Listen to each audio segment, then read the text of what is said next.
Hi, boys and girls.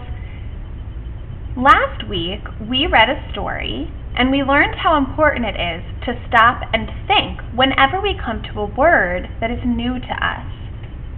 Today, I'm going to teach you how readers stop and think after a chunk of text when reading nonfiction. Because when reading nonfiction, there can be so much information, it's helpful to stop and think after a few sentences or a part of your reading to think back on what you've read so far. To do this, I'm going to show you a strategy called Stop and Jot.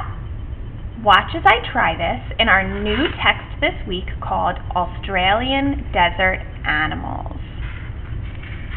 I'm going to read the first chapter called Deserts Down Under, and it starts on page 2.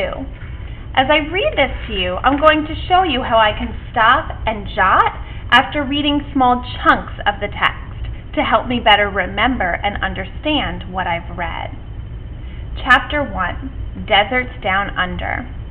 Australia is the driest continent in the world.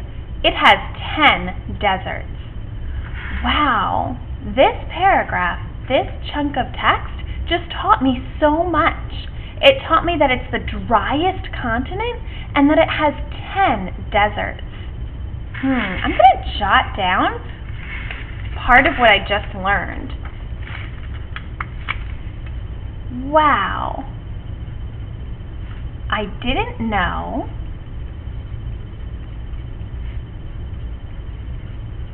Australia is the driest continent.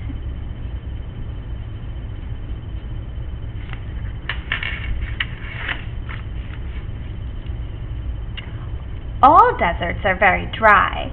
They are hot during the day and cold at night. But many plants and animals have adapted to life in the desert. I'm going to stop again as I see this is another paragraph, a chunk of text, and I noticed two things while reading. I noticed that deserts can be cold at night. I didn't know that. I'm surprised that deserts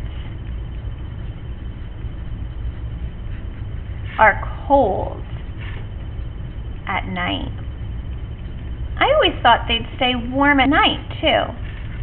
Something else I noticed as I was reading, just like we learned last week, is I was tempted to stop at this word adapted, because I'm not sure what that word means.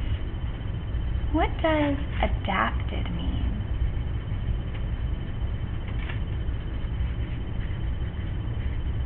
I think I'm going to have to go back to that to find out later, so I can figure the meaning of that word out.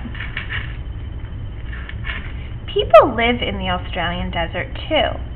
The Aboriginal people have lived in the Australian desert for 40,000 years. That's another chunk of text I could stop after. Wow, they've lived there for 40,000 years. That's interesting. All right, boys and girls, do you see how I'm reading this nonfiction text and I'm stopping after each chunk to think back on what I've read, and then I'm jotting down what I think about what I read, or maybe a question that I have. This can help me check to see if I understand my reading, and it will help me remember what I've read as well. So today, as you finish reading chapter 1, and also go on to read chapter 2, I would like you to stop after each chunk of text and see if there's something that you are amazed by or surprised by, something that you learned, or maybe a question you have, and jot it down. You do not need to write something down after every chunk of text. Just when something stands out to you, or when you have a question that you'd like to get to know more about. I hope you enjoy your reading, and I can't wait to hear what you've learned and what you need to know more about.